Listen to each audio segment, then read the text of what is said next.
या 5व्या गोवा मराठी चित्रपट महोत्सवाचे उद्घाटन सई परांजपेच्या हस्ते झालं। बघूया या उद्घाटनाचे दृश्य आणि ऐकूया सई ताई काय म्हणते ते।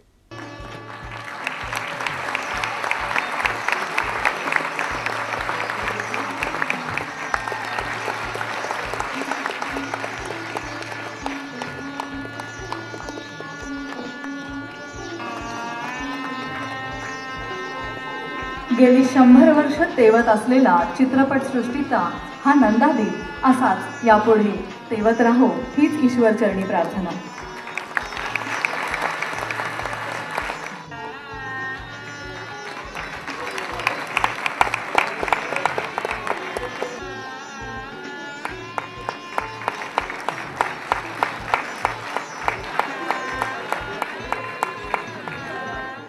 या मराठी चित्रपट महोत्सवाची मी प्रमुख पाहुणी खरी, पण मी एकही मराठी सिनेमा बनवला नाही, अगदी औषधाला सुद्धा नाही। मायबोलीचा प्रचंड अभिमान असूनही मी मराठी चित्रपटसृष्टीला पारखी राहिले।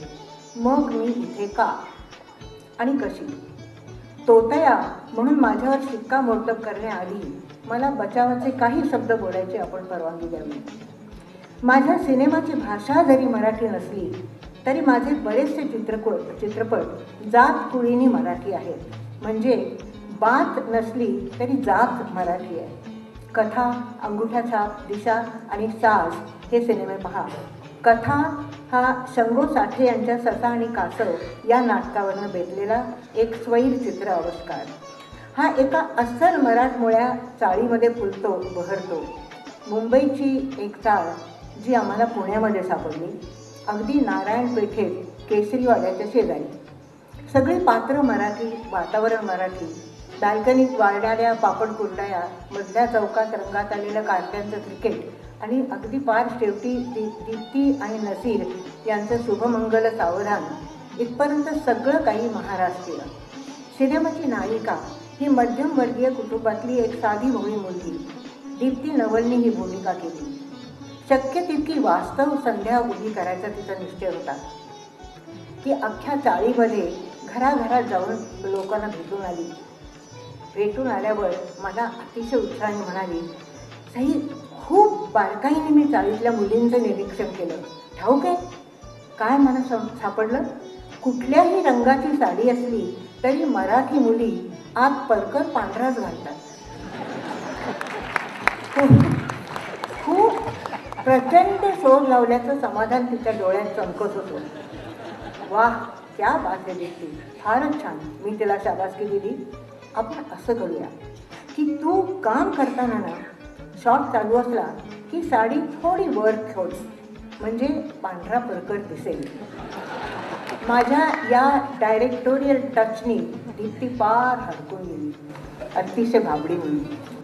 त्याप्रमाणे माझी मराठी पात्र सदा, सोमा, तात्या, बापू, माई, काकू ही हिंदी बोलतात। ही केवळ व्यवहाराची बाब आहे। माझा मराठी प्रेक्षक वर्ग माझ्या प्रत्येक हिंदी सिनेमाला प्रेमाने उपस्थित असतो। भले ते स्पर्शला स्पर्श म्हणत असतील आणि चष्मे बदलूला तर चष्मे बहादूर सुद्धा म्हणत असतील, पण तरीसुद्धा हे प्रेक्षक, मराठी प्रेक्षक माझ्या हिंदी सिनेमाला येतात, प्रेमाने येतात। त्यानंतरचा काळ गाजवला दादा कोंडके यांनी। आपला गावरान विनोद आणि मिश्किल व्यक्तिमत्व यांच्या जोरावर त्यांनी स्वतःचा असा एक प्रेक्षक वर्ग निर्माण केला। कुणी त्यांना डोक्यावर उचलून धरलं तर कुणी नाकं मोडली। पुढे सचिन पिळगावकर, नवऱ्याला महेश कोठारे यांचं धूम धडाका हे गाजले। पहिला सिनेमास्कोप तयार झाला, तो धूम धडाका। मग चिमणी पाखरं या चित्रपटाचा चिवचिवाट डॉल्बी डिजिटल साऊंडमधून लोकांपर्यंत पोहोचला आणि मग मराठी चित्रपटाला दृष्ट लागली। राजा शिवछत्रपतींना अभिवादन करत, आई मंगेशीचं नमन करत या 5व्या गोवा फिल्म फेस्टिवलच्या उपस्थित मान्यवर मुख्यमंत्री साहेब, प्रचंड मोठं मंच आणि रसिक मायबापो, दोनच शब्दात अजेंडा तुम्ही पाहायला आलात। अजेंडा पहा।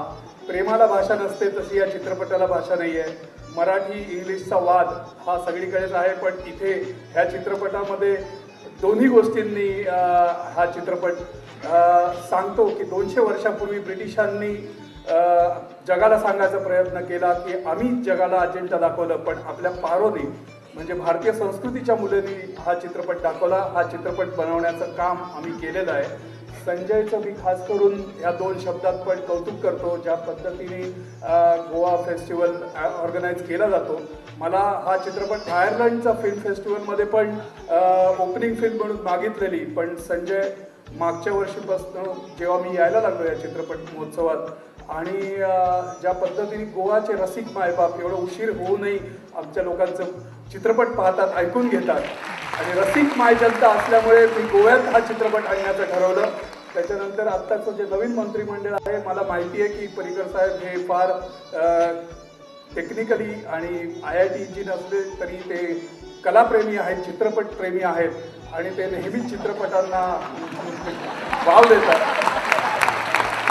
आणि आम्हा सगळ्या मराठी आणि सगळ्या चित्रपट निर्मात्यांना गोवा हे फार आवडतं, कारण रसिक माय जनता आहे, सुंदर पद्धतीचं निसर्ग आहे, सुंदर जेवण आहे आणि सुंदर लोक इथे आहेत आणि आता मंत्रिमंडळ आहे. तर आम्हाला इथे येण्यासाठी संधी दिली त्याच्याबद्दल संजय, ह्या ऑर्गनायझेशनचे, ह्या मंत्रिमंडळाचे आणि रसिक माय जनतेचे 2दा आभार, धन्यवाद. मी अनेक गोष्ट मी क्लॅरिफाय करतो. मला फिल्म काय म्हटलं, फिल्म लवर वगैरे असं 7-8 वर्ष आले पिक्चर बघितलं,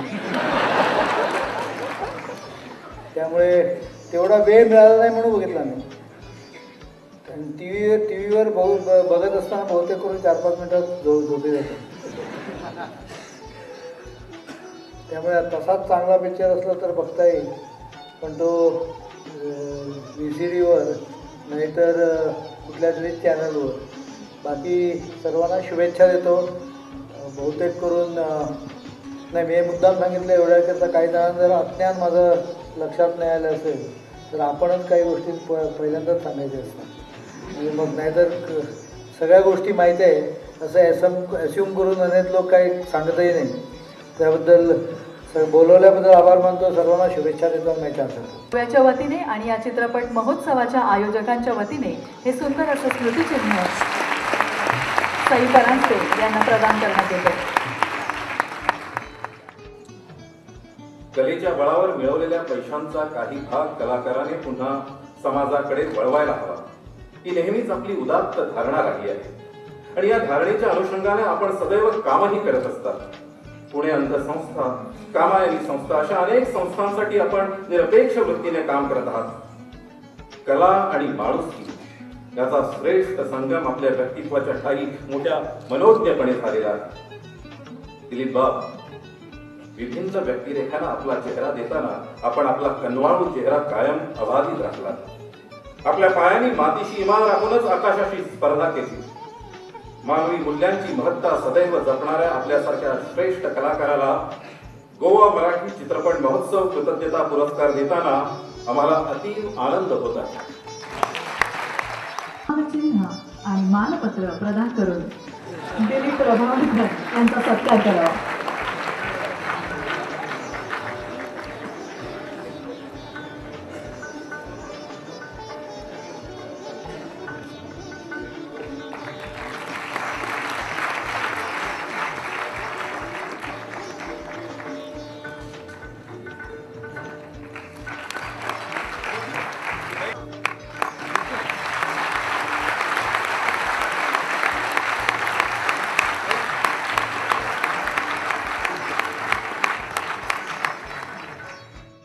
गोव्यासारख्या कलेचं, संगीताचं, नाटकाचं माहेरघर समजल्या जाणाऱ्या भूमीवर माझा सत्कार होतो याचा मला खूप आनंद होतो आहे.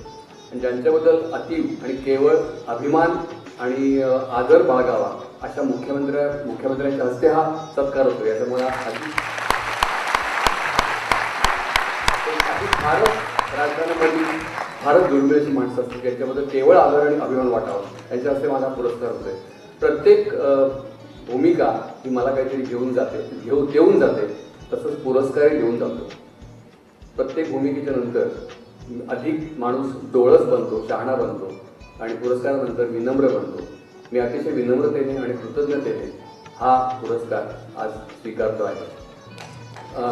गोंयचेर आणि कोंकणी भाशेचेर म्हजें प्रेम आसा. ओब्रिगाड. देव बरें करूं. उद्घाटनानंतर अजिंठा ह्या चित्रपटाचे प्रदर्शन झाले. पहा या चित्रपटाचा एक लहानसा प्रोमो. हा होता आमचा पहिला भाग उत्सव मराठी चित्रपटांचा.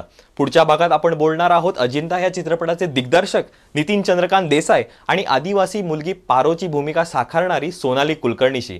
बघा पुढच्या भागाचा एक लहानसा प्रीकॅप. असं म्हणतात की Nitin Chandrakant Desai is passionate about unfolding pages of history. मला असं वाटतं की मी लहानपणापासून भारतीय इतिहास अभ्यासत होतोच, पण कला क्षेत्रात आल्यानंतर तमसपासून माझी सुरुवात झाली. डिस्कवरी ऑफ इंडिया जिथे आर्यन संस्कृतीपासून ते 1947पर्यंत भारतीय इतिहास अभ्यासलाच नाही तर तो उभा करता आला. हॅलो जय हिंद हा मी अजिंठा करण्याच्या आधी केलेला चित्रपट आहे, त्यामुळे तो रिलीज झाला. एखाद्या दिग्दर्शकाला ॲक्टरचं जीवन काय असतं हे समजण्यासाठी मी त्या शूजमध्ये जाऊन बघितलं. मला एकतर खूप अभिमान आणि आनंद होतो आहे की मराठी चित्रपटसृष्टीसाठी हा खूप चांगला सध्या सुवर्णयुग चालू आहे आणि इतके चांगले दर्जेदार मराठी सिनेमे येत आहेत. मनचिंब पावसाळी झाडात रंगवले घन गर्द सावल्याने आकाश वाकलेले. आता वेळ आली तुमचा निरोप घ्यायची. आपल्याला हा स्पेशल फीचर उत्सव मराठी चित्रपटांचा कसा वाटला ते आम्हाला कळवायला विसरू नका. मला मेल करा rohit@prudentmedia.in या ईमेल ID वर. परत लवकरच भेटू पुढच्या भागात. तोपर्यंत बघत रहा गोव्याचा number 1 infotainment channel prudent media. नमस्कार.